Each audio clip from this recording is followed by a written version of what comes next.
Hello and welcome to Trip the Beltway Fantastic. My name is Kelly Blahos, and I'm here as always with Christopher Leonard, my producer in the back end, and a very special guest today. I am so very excited, Dr. Ron Paul. Dr. Ron Paul doesn't need much introduction, but he is a constitutionalist of the highest principles, host of the Liberty Report, and founder of the Ron Paul Institute. He represented Texas as a member of the U.S. House of Representatives in three periods from 1976 to 2013. He ran for president three times, leading a diverse liberty movement committed to protecting constitutional rights at home and preventing U.S. wars abroad. Thank you so much for coming on the show today, Dr. Paul. Kelly, it's great to be with you today. Yeah, and so great to hear you and see you, and thank you for taking the time. I know you have a super busy schedule. I wanted to start out just with some breaking news today. The Iranians announced that they would be reopening the Strait of Hormuz to regular traffic for the first time, regular shipping traffic for the first time since February 22nd, when the U.S. and Israel engaged and launched their war against Iran. The markets are responding appropriately. Oil prices are reportedly plunging, stock market up.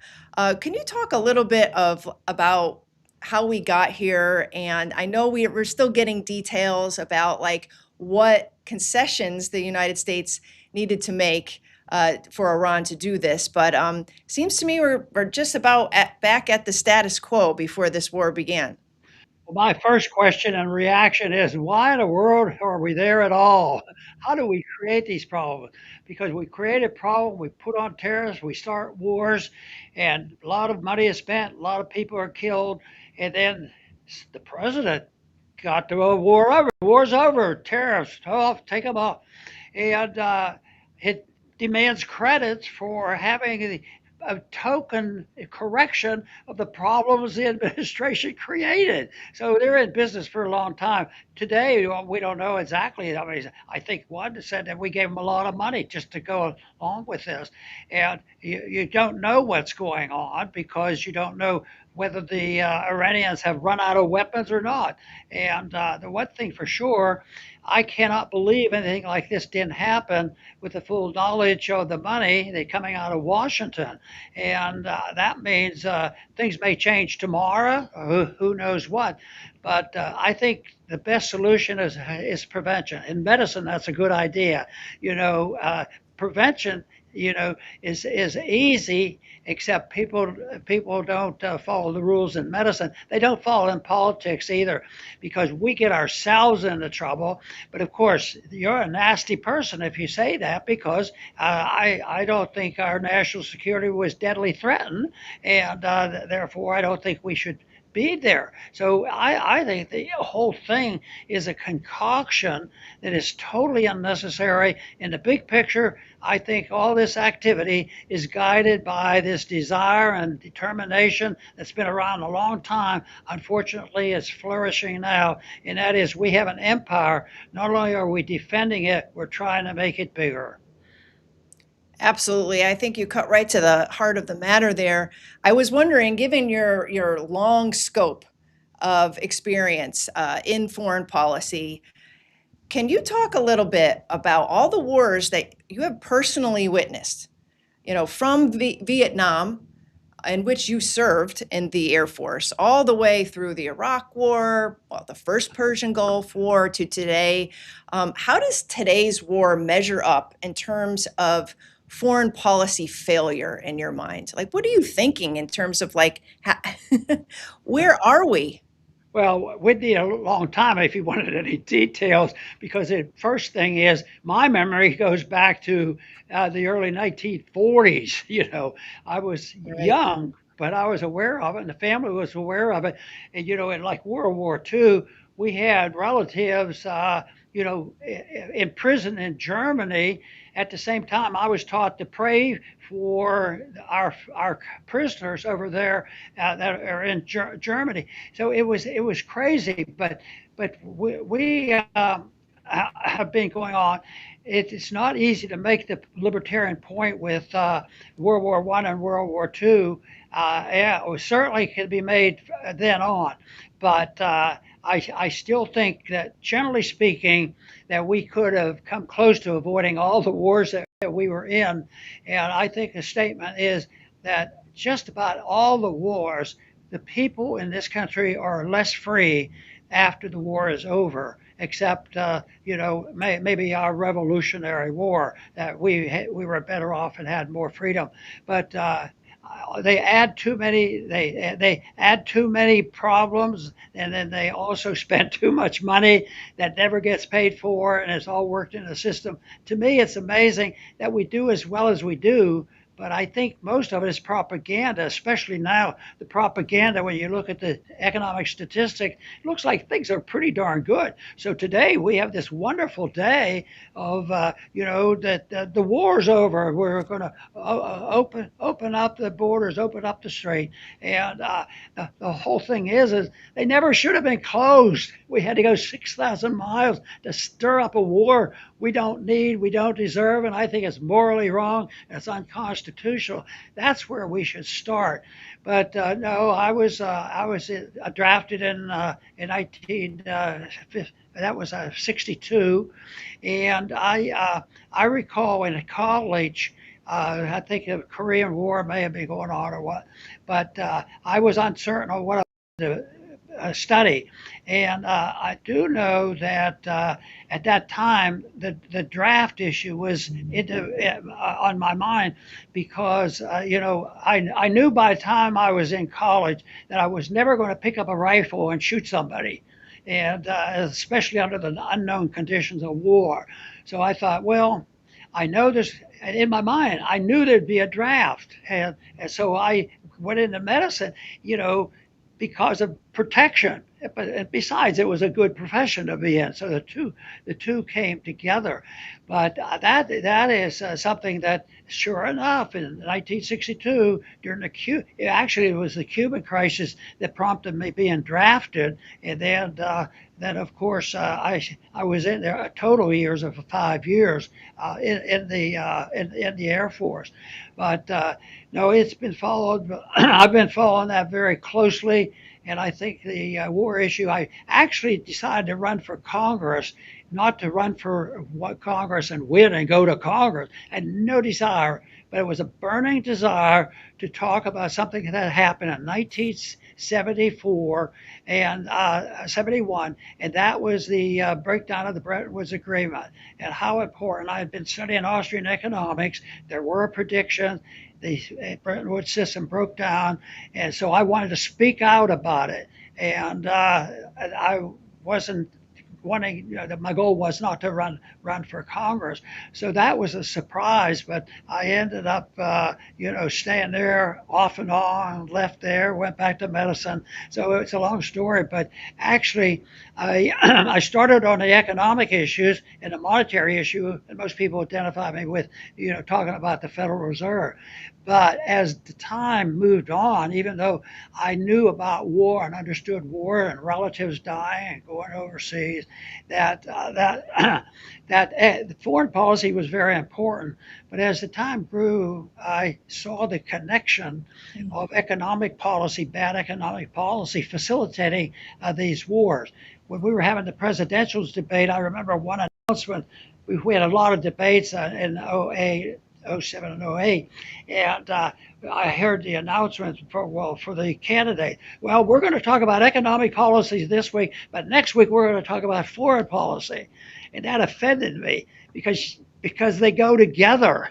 If you have a war, it affects economics. If you have economics, it creates wars. So it came together that it was one issue, the issue of liberty. So I narrowed it down to the moral defense of personal liberty. Yeah, and I'd like to talk a little bit about your movement, which is very diverse. I attended, I believe it was the 2008, was that the Republican convention that was in Minneapolis and St. Paul? Right. And you had the alternative conference or convention, and you spoke in front of this huge arena of people. It was like a rock concert.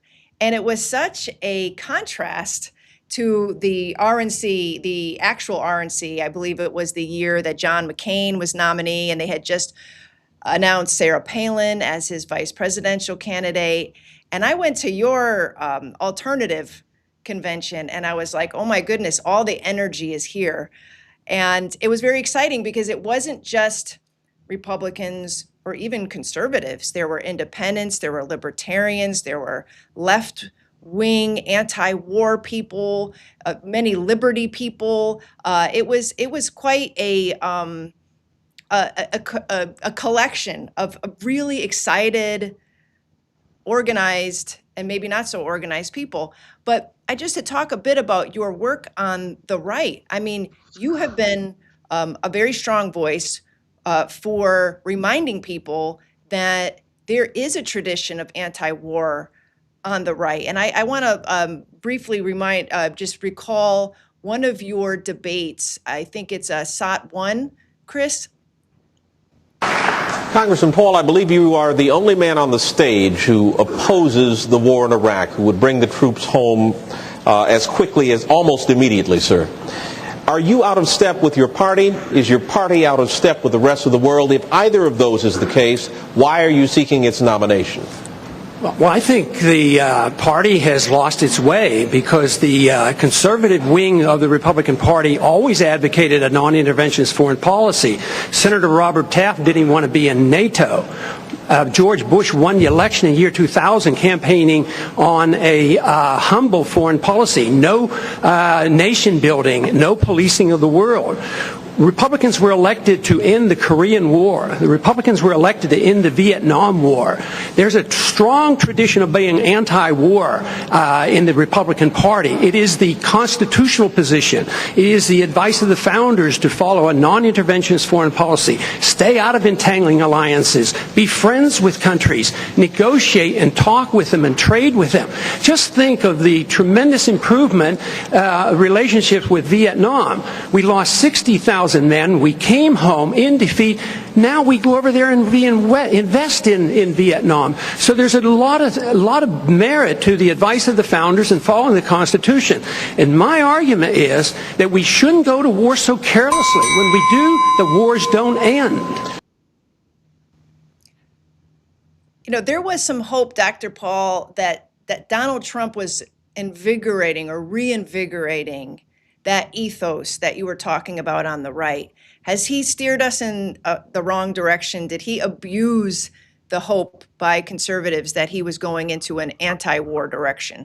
Yeah, I certainly think so, because Daniel and I on the Liberty Report, if we see a sign that the people we generally criticize and we're annoyed by saying something or taking a position, we'd like to give them some encouragement. So at the beginning of his campaign, we would encourage those sayings that he says he's not going to start any more wars, he wants to end wars.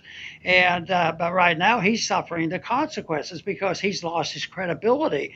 And I don't think it's good politics. I don't think it's good economics. I don't think it's good morality. And yet they do this, and then they wonder why their poll numbers go down. So quite frankly, what's best for this nation is for the people to speak out and vote with a little bit of understanding of why there's a problem right now, and why is it, once again, they're lying to us, they're deceiving us, and it's all propaganda. And when you look into it, you find out that there's money behind that. There is a deep state, and there is an empire to be defended. So there's a rationale for this. And I, quite frankly, in this area, I'm the optimist because I think we're making a headway. And when I know people like you are out there sounding the message, and others, I'm amazed at how many people I run into that maybe got started, in the last 10 years or so, and they have their own organization. But don't go to Washington for optimism. Yes, we have to do whatever we can to get good people in there and spread a message. But to think that we're going to get a majority vote and we're going to vote and get rid of the federal, bring all our troops home, that's a fairy tale. But I tell you what, more importantly, the philosophy is changing by a lot of people, and that's where you described the crowd we had, in one of our campaigns, and that's where I got my energy from the young people, and they weren't the typical Republicans. So I said the message of liberty is appealing to a lot of people, and I was most excited when I described for 45 minutes how bad things were and what they were inheriting. And then I would take 5 or 10 minutes, but it's not that bad a deal. It's easy to answer and describe what the answer is to it. And then if I remember somebody coming up to me afterwards, it said, what I like about you, Roger, is you're an optimist. I said, I just talked to you for 45 minutes telling you how bad things were. And I said, then the next guy talked about the Constitution. I said, why aren't you talking to him? And he says, well, he wasn't telling, we didn't believe him. He wasn't telling the truth. But I think that the fact that the young people were responding in that way really encouraged me in the diversity, because that convinced me that liberty is meant to be for everybody. And matter of fact, I worked harder on having a coalition to bring people together, because the message is appealing to everybody. If you can convince them that non-aggression is a pretty nice principle, and it's a safe principle. It's a way to have more wealth in the country. It's a way to peace. It's so wonderful, and yet we spent all the time, how are we going to get this money out of the hands of the military-industrial complex? And just like I said, how do you stop these wars? And you just bring the troops home. Yeah, we should just bring the troops home and quit sending them abroad like we've been for 20, 30, 40 years. Absolutely. I was at an event, I can't say where because it was off the record last night, and it was predominantly conservatives and Republicans of all ages. And there was a predominant pessimism in the room. And a lot of the younger people had raised their hands and they were saying, why hadn't we learned the lessons from the past? This is not, our foreign policy should not be in service of other countries. They talked about John Quincy Adams and the warnings against entangling alliances. And I had brought up that 2008 debate, and I'd like to return to that for a second, because you warned about this. And Rudy Giuliani, who was running for president at the same time, this is a Republican primary debate, excoriated you for even suggesting that maybe our foreign policies in the Middle East had led to the conditions that led to the 9/11 attacks. And you had a quite eloquent response and a prescient response. Cut to Chris? Are you suggesting we invited the 9/11 attack, sir?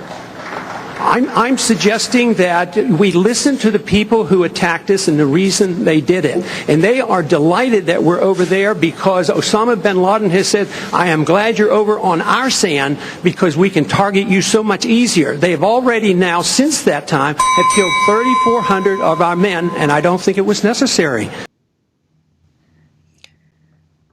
I mean, I'm sure you've heard this many times, how right, you were at the time, and how right you are now. I mean, why haven't Republicans, conservatives, the establishmentarians, the war party in Washington learned these lessons, that what we do, our foreign policies, whether it's bombing other countries, sending the CIA to foment revolutions, whether it be in Ukraine or in the Middle East, are we not to expect that there won't be blowback for that, including the current actions against Iran? Well, I think it's not too difficult for me to have a understanding that there is a cause to this, and it's not complex. I put it to the universities, and I marveled at reading about the education of the founders. it's unbelievable how educated they were about history and understanding politics like very few understand now. But guess what? They were all educated not in government schools back then, and they were educated. Where did they find the books? Where did they locate their computers? How did they get their information? But they were brilliant, and they understood it like no other group ever did. So I think that is it. I think our universities have been so destructive, but I see a little bit of change there. People are starting to say, right now probably the worst thing they do is they would give the money to the students or to the colleges, and of course then they have to do what the government tells them. Oh, and then they had a speaker. Oh no, they're not approvable. If you don't kick him out, we're going to take your money away from you. So it's this dependency. Get rid of the government involvement in our educational system, and it will be a big help. So I think that the people will respond in a favorable way, but if they get lectured and they get brainwashed, this is what happened. So it's education, and that's where I see people. See, I was influenced a lot by Leonard Reed in the FEE Foundation, the Foundation for Economic Education, which taught this, and it was also was associated with a moral character, and that is why I like to talk about and emphasize natural law versus the so-called positive law of government.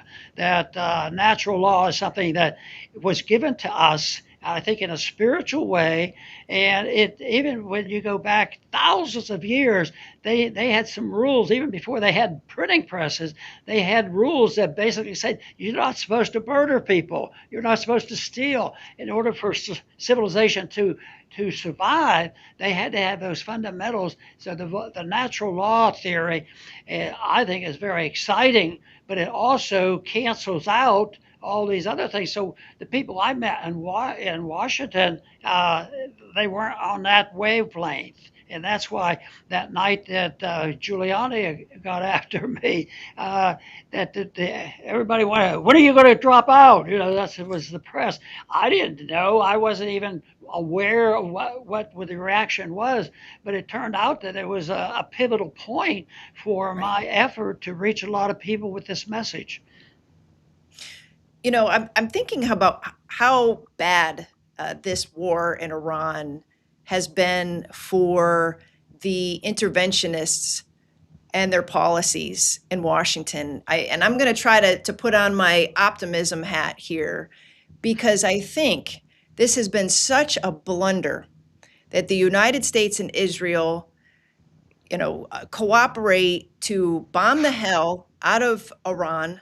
Iran does not go slinking away. They make the regime even harder and more, powerful from what we're reading.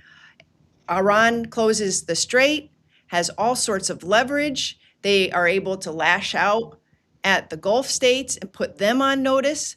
Meanwhile, all of our arsenal is being depleted. Israel's arsenal is being depleted. We look like a paper tiger. How do we go back after this and continue to advocate for a primacist U.S. foreign policy in the world when we have just shown the world that we were all bluster and no real action? Well, yeah, I think you touched on how all empires end. They no longer remain a paper, they become paper tigers, and that's what's happening. So instead of worrying about, will they defend us? Will they take care of us? Will they have a better policy? Empires end. And I think that's what we're witnessing, and the people are aware of it. I think they became aware of Ukraine a little bit sooner than they did of the Middle East war or Afghanistan. We were there 15, 20 years in those places. And Ukraine, we virtually have forgotten about it. It's still there because the policies are still there. But that is a change in attitude, And I think that is very positive that people are sick and tired of it. But it's back to economic education because we have to educate people outside of the government that this whole idea of redistribution of wealth, it's fraud, it's immoral, it's theft, and it's not helping poor people. You're making poor people poorer. You're making rich people richer, and they have to understand that. And for some reason, it seemed like I was getting a good response when I talked to a large number of people. They knew what I was talking about. So it's not like it's totally strange. They just don't hear it to start out with one basic moral principle of it's your life and you can run it as you please. You can do whatever you want. We're not going to tax you. But what I was surprised of is that I would give them all the benefits of it. That you wouldn't have to be taxed. You can do what you want. Young people, I like to do what I want. But the whole thing is, I would always give this last statement of a warning, which I got a good applause for as well, which was pleasing. And that was, but one thing is, there's one rule.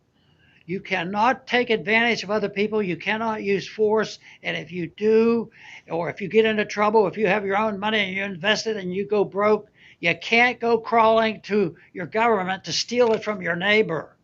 And they understood that. And so I was pleased that the message isn't complex if they understand it. If they put it in a context, yeah, I like my liberties. Yeah, but you also have to pay the government by working hard and paying taxes. No, you don't have to. You shouldn't have to do that.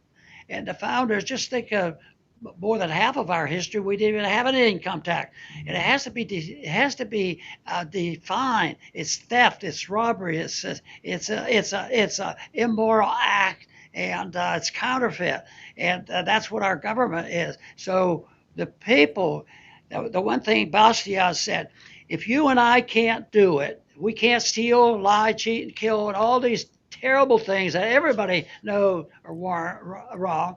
Most people would say, yeah, I don't think people should do that. We should walk around murdering people. That's bad.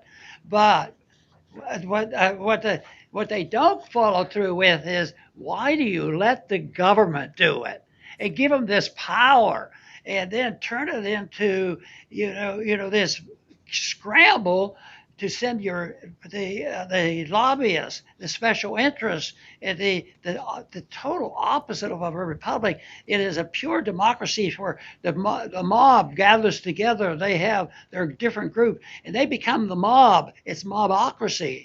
It's pure democracy, and that's quite a bit different than the republic that we were given. Absolutely.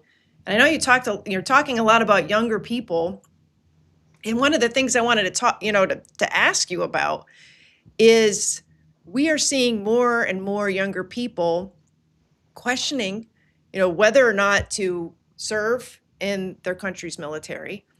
We see a lot being very skeptical, very wary of a potential draft. The government just changed the selective service rules to automatically include all 18-year-olds. So then those 18-year-olds, once you turn, 18, you're supposed to go down to the post office and register for the draft. That's going to happen automatically. Not sure it actually could happen with the inefficient bureaucracies we have now. But that said, we sent millions to war in the Iraq and Afghanistan conflicts. As you have said, many came back with PTSD, varying injuries, and they're looking back at it and saying, what was my service for? Now we're hearing from, Pete Hegseth that he wants a more lethal, warrior-like ethos in the military. Trump has flirted with sending troops to invade Iranian territory. You had a really articulate comeback when Newt Gingrich, and again, we're going to go back to these debates, when you had called Newt Gingrich a chicken hawk for supporting the wars, and he did like an 11-minute response to that, and then you were asked, would you use that terminology again? And I'd like to, Chris, I think it's cut 3. Would you use that phrase again? Yeah, I think people who don't serve when they could and they get 3 or 4 or even 5 deferments aren't. They have no right to send our kids off to war and not be even against the wars that we have. I'm trying to stop the wars, but at least, I went when they called me up. And I don't like it when we send our kids off to fight these wars, and when those individuals didn't go themselves and then come up and when they're asked, they said, oh, I don't think one person could have made a difference. I have a pet peeve that annoys me to a great deal, because when I see these young men coming back, my heart weeps for them. I never asked for deferment. I was married with a child. It was never a question. When I was drafting, I was married and had 2 kids, and I went. There you have it. So, Hey, okay. let me mention something. I was criticized for my final answer there by my wife.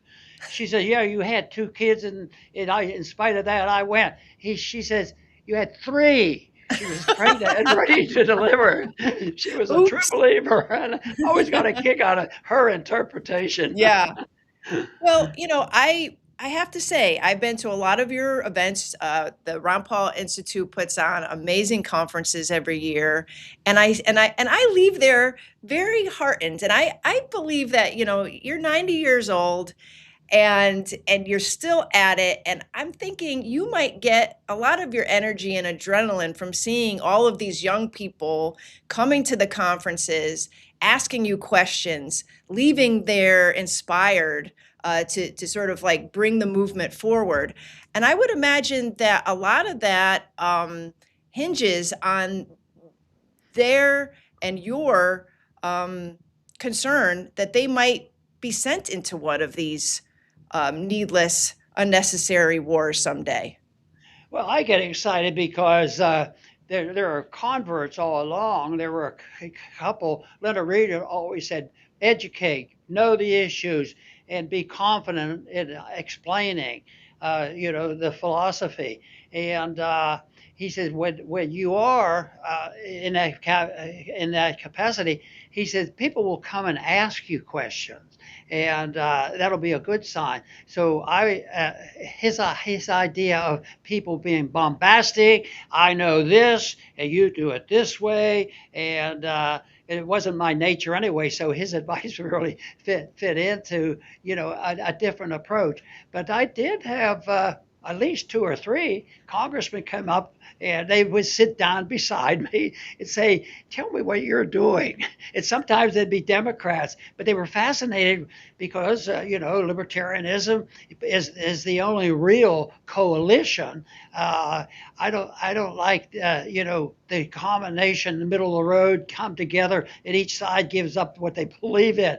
But a coalition, I think, is a lot of fun. And people can come together, and that would happen. And the few that did, that wanted to understand the basics, had turned out to change their votes, and they were dedicated, and they stayed at it a lot longer. So yes, it's small in numbers. And you're dreaming if you think you've done any good. One in millions, and all this. So I guard against thinking this is all just my ego trip. But I do get excited when people join in and agree with a philosophy that I didn't invent, that's been around for thousands of years, and I firmly believe in it. So when I see one convert, I think it's wonderful. But I found out now, since I've been out of Congress, I've gone around the country, and people will, before I was even ran for an office, I would, because I was excited about the issues, I would go to college campuses because they had a small libertarian group. And if I got 15 people out, I thought, this is small, but it didn't bother me. They were interested. They wanted to talk about it. Those 15 people in the various colleges. Many of them ended up working in the campaigns, the congressional office, getting their own organization going. That's that sort of thing. So to me, it's very selfish because I get a kick out of it and I enjoy it. Yeah, I mean, I remember during the I don't know, it must have been like at the height of the Tea Party movement, and you had the Ron Paul Revolution rallies. There was a huge one in Washington, D.C. And I mean, people were just so excited, and you're a hero to many. And I have to say, my own children, my daughter was a baby at the time. My son was, a little guy, and he had a little tri-corner hat on, and he remembers sitting in a tree on Capitol Hill, and everybody marched. And I think they were, I think the chant was something like Ron Paul Revolution, save the Constitution, something to that effect. And to this day, my kids just look up to you because they just remember the messages, which are very plain, like you said, and very natural to people. And yeah, it's very persistent over time. And I just want to thank you for being on the show and for continuing your work the way you did. And your entire team, you have an amazing team of people who work for you. And just to let you know, you're an inspiration to many. Oh, very nice. That's very nice of you to say. And I want to thank you for having me on the program. And it was a delight being with you again. Absolutely. Thanks again.